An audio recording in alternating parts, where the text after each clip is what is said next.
couldn't even begin to count how many times throughout my life I've heard to not drink and drive, let alone get in the car with somebody who has drank. I know I'm not the only one in this room who has heard this advice over and over again from parents, grandparents, teachers, and some peers. If this rule is pounded into our heads so many times throughout our lifetime, then why do so many people end up drinking and driving?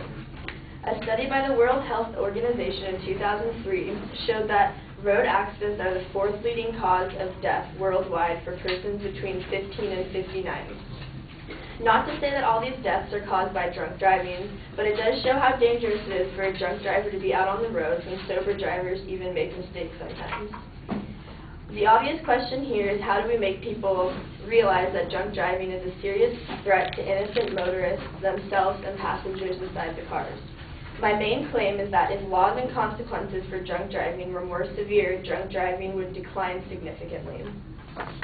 The three ways I will show this is first by proving drunk driving is a serious problem in the United States that must be addressed. Second, I'll talk about how individuals need to start being more responsible when operating motor vehicles. And third, I'll prove that the government has to make more effort to prevent drunk driving. First, everybody needs to understand drunk driving is a serious issue in the United States, and the counter-arguments to harsher punishment and more regulation are absurd.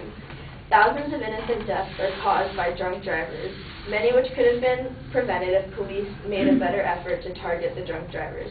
There are thousands of innocent lives that have been lost by a drunk driver, but this is the story of just one. Alvin Penton left his house at midnight to make a long trip to Florida to visit his brother a couple days after Christmas. He was getting close to his brother's house, driving on the interstate, when out of nowhere, a drunk driver entered the interstate going the wrong way at high speed. Alvin had no time to swerve out of the way. The drunk driver crashed into him, causing the tractor on the bed of Alvin's truck to smash him, killing him instantly. The innocent 70-year-old was killed by a careless person so drunk that they were actually driving the wrong way on the road.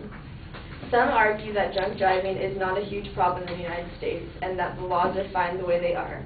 Their main argument is that drunken driving laws should target repeat offenders and severely impaired drivers, not social drinkers that straddle the legal threshold. However, this won't solve the problem.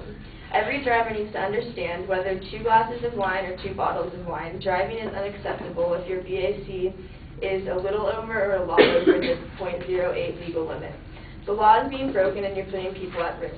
That brings me to my second point, which is that individuals need to be more responsible when operating motor vehicles. Busy roads are dangerous enough for sober drivers, but one must trust the drivers around them a lot.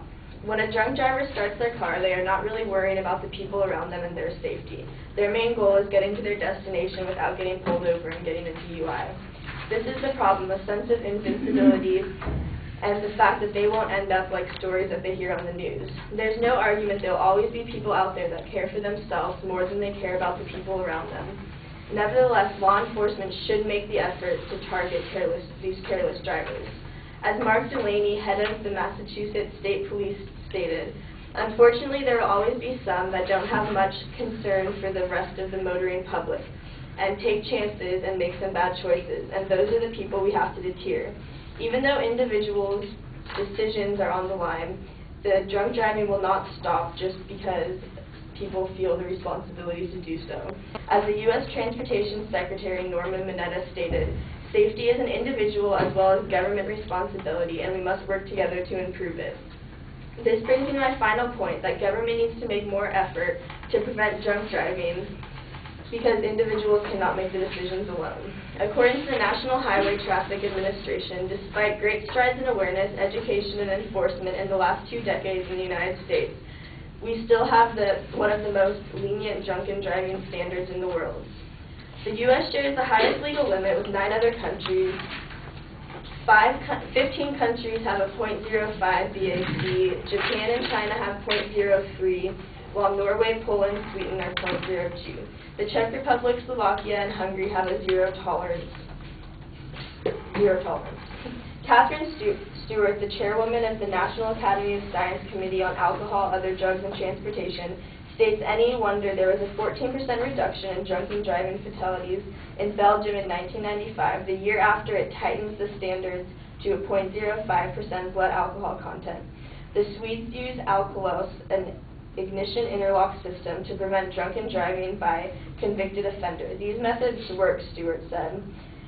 And Stewart found that even people don't mind the intrusions. For instance, drivers in Finland actually favor the legal limit of 0. It is certainly found, Stewart said, that when countries lower their legal limits, there are fewer crashes. Everybody drinks and drives less.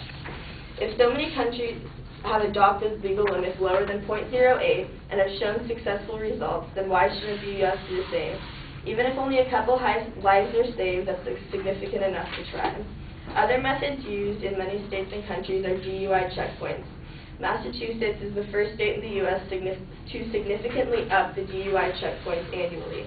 As Police Chief Delaney said, last year state police arrested 4,879 people from operating under the influence, compared to the 3,860 before in 2006.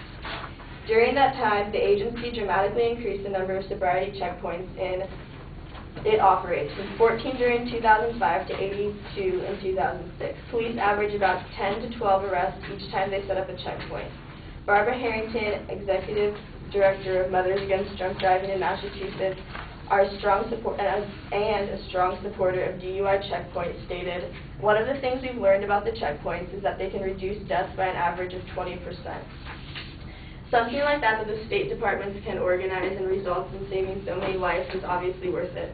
Not only that, but DUI checkpoints show motorists that police are not messing around with putting up a stop to drunk driving, and that if you drunk drive, you will get caught."